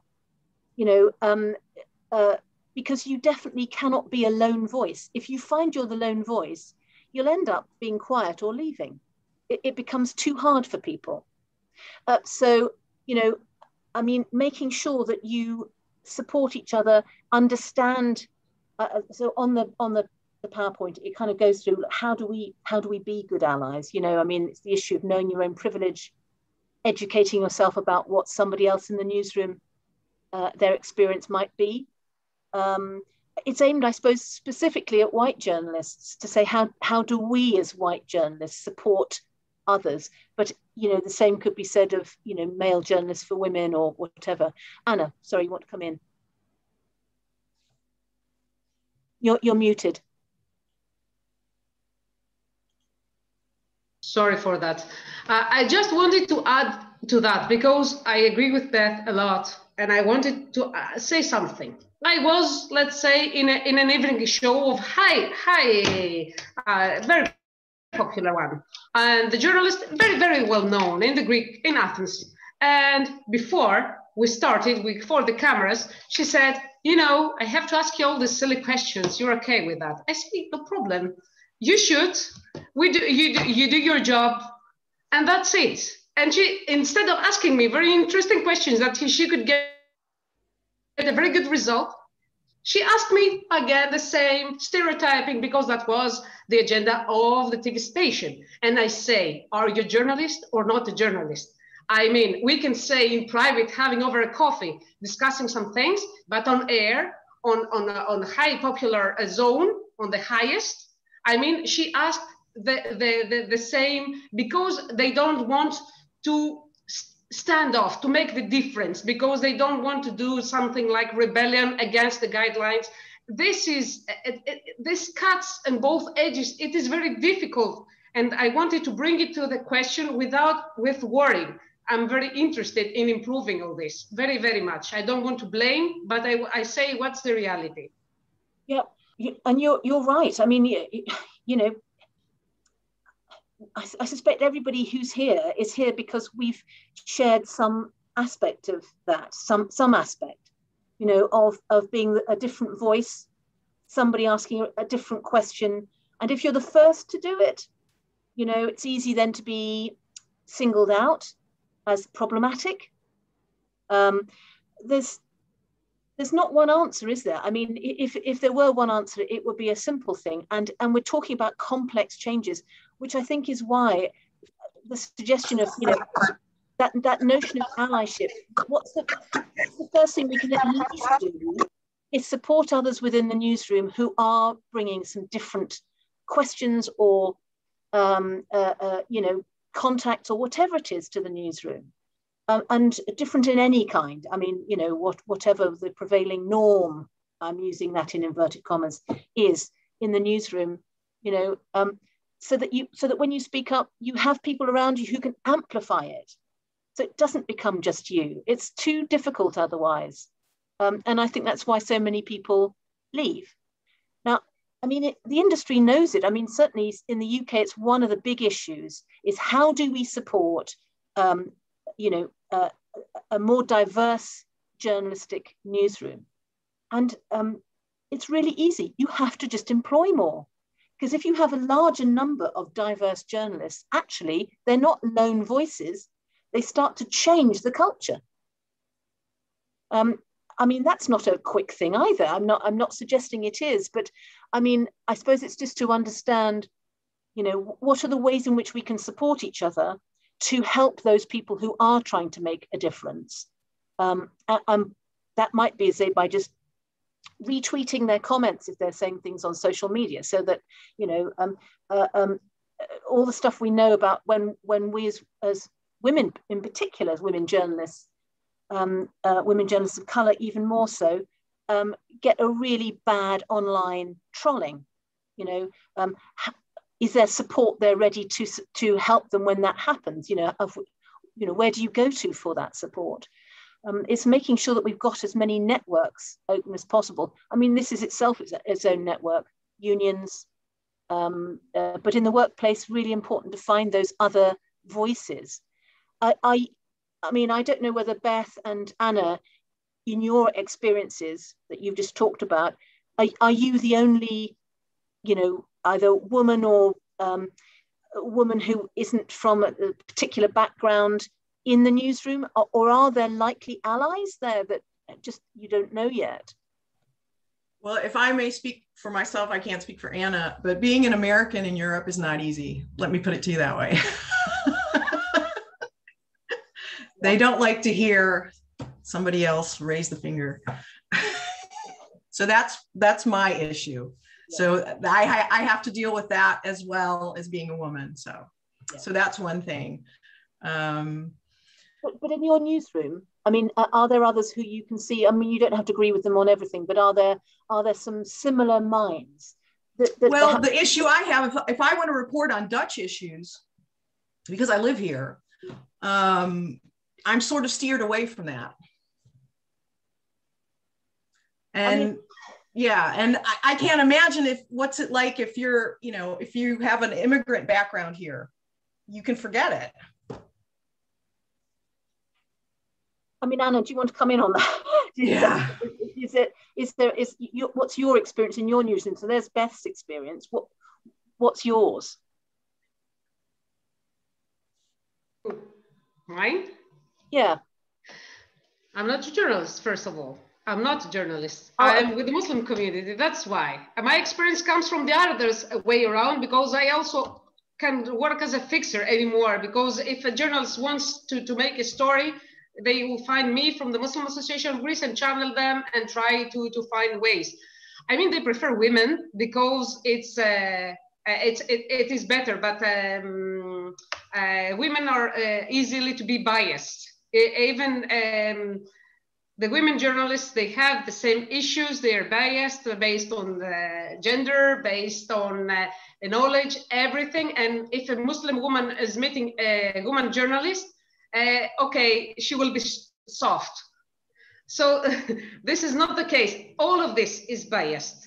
But to me, to tell you the truth, I amplify my voice because I'm a woman. When I want to talk about the Muslim issues, so the rights of the Muslims or things that are really happening, I mean, my voice is amplified because I am a woman and I have this visibility that is more preferable than bring a man that has no visibility. I mean, they cannot see because I'm wearing the headscarf.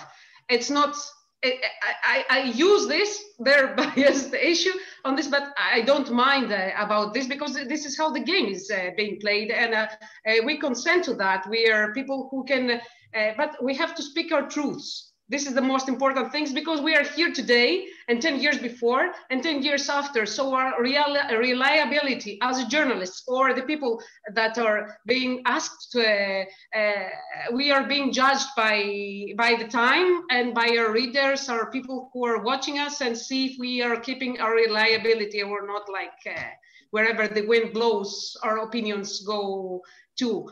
This is why I respect very much journalism and the good journalism. I respect it very much because I see how it can affect, I make changes, as you say, and policies and this. It is very important. That's why. Absolutely.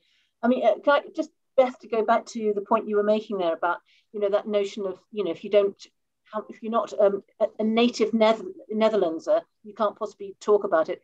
I mean, you know, the ridiculous of that is that we know that, you know, so, you know, in a newsroom, it's only if you've committed a crime you could cover a crime story. I mean, you know, you'd laugh at it, wouldn't you? The trouble is, you know, making comments like that just probably singles you out as a smart ass rather than a, you know, there's a culture within newsrooms. And I know that your next session is with a colleague, someone I know, Shirish Kulkarni, and he's wanting to talk specifically about newsroom culture.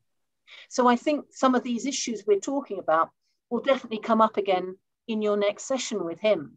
And I suppose I would just, you know, so in an ideal space, yeah, we're going to make our journalism, our writing as fair as possible. You know, it's being aware of unintended bias. I mean, that's for all of us. You know, I'm biased because I was brought up in a particular way. It's impossible to not be. The most I can do is at least be aware and then ask somebody to double check me, because, you know, that's so on the PowerPoint, the last thing that's on there is something about unconscious bias. And I would say to you, although there's a lot of discussion about the usefulness about an unconscious bias test, and there's a lot of arguments for and against it, it's not an answer, but it's a good starting point for all of us who, you know, we're all prone to them, you know, to some sort of bias and prejudice. So at least to be aware of what they are, you've got a starting point of thinking, well, and when I'm writing, it's likely to come up in my choice of words because I won't see it. So, I mean, on the PowerPoint that'll be shared with you, something about allyship, something about being more self-aware, you know, those are our starting points, perhaps, to help us be as effective as a journalist. But those wider issues, those structural issues about the impact of newsroom culture, how the boss will make us, as you were saying, Marie-José, about, you know, it's got to be in there. I think that's about something else. You know, if there's a way we can finesse and make it as specific as possible so that, okay, it's in there because it's got to be, I don't get a choice, but I'm going to make it as clear as possible, however I can. It's mitigating it, isn't it?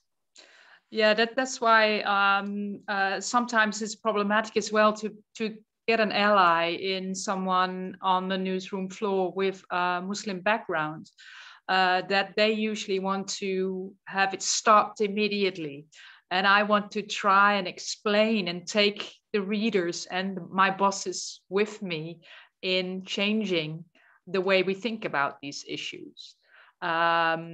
And so sometimes it's very hard to find an ally in a Muslim reporter because they don't even want to go to some middle ground. I would rather take this a paragraph, an extra paragraph in there and explain why it's not relevant in some way. So that's an issue too that I'm struggling with. Can I suggest that we tend to have a variety, like we have with Friends. We've got a variety of allies, you know, and you know, you can support your allies. There are some who, if you like, they're an inner circle. You know, you agree about lots and lots of things, and then there's others that you agree with some things with. You know, and if it's about bringing about change, you know, you can see where there's a good reason to support each other. I mean, you know, I think sometimes there are reasons to be allies that are very pragmatic. You know, that you can agree to do some things together, and then there are some others who will just always have your back, whatever. There's degrees of it, and maybe it's just being that pragmatic to try and support each other. I mean, I certainly, you know, Muslim journalism friends I have. I mean, they just have all very different views about how things should be. So I suppose, yeah, all you can do is have those conversations. But if we can be supporting each other, you know, it's got to be better, because, you know, the difficulties are against those people who say, you know, who just there's no discussion with them.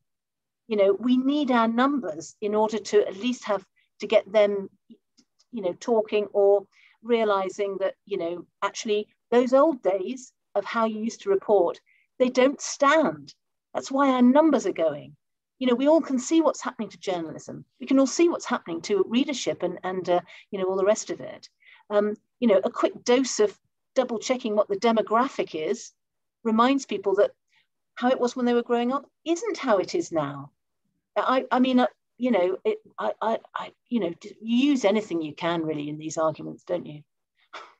Beth, yeah, and I had to go back to the unconscious bias. One thing that we mentioned in our group was, you know, since the onset of the pandemic, all of a sudden it seems like, you know, Western newsrooms had discovered the Uyghur story.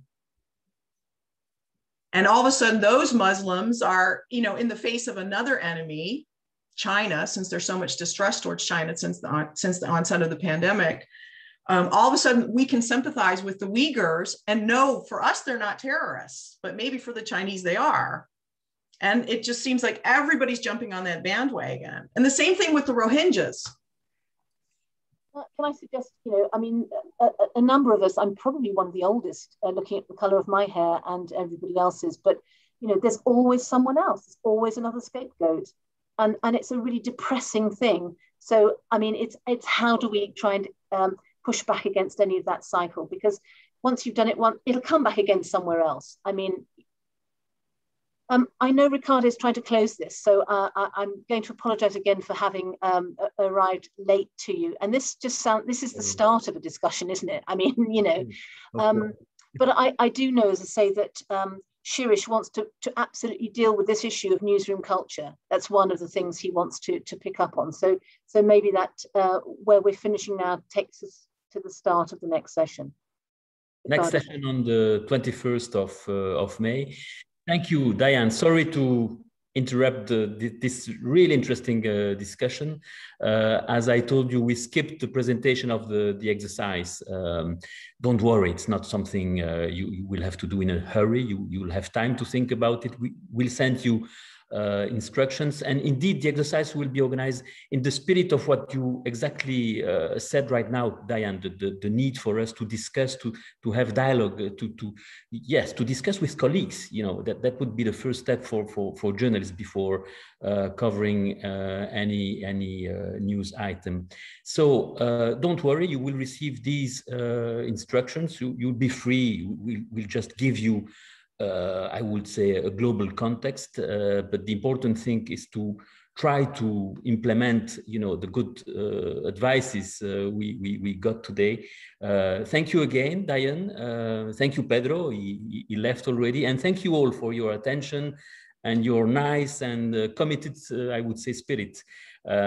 So see you all in the 21st of May, and then we'll have a final session, as you know, on the 18th of June.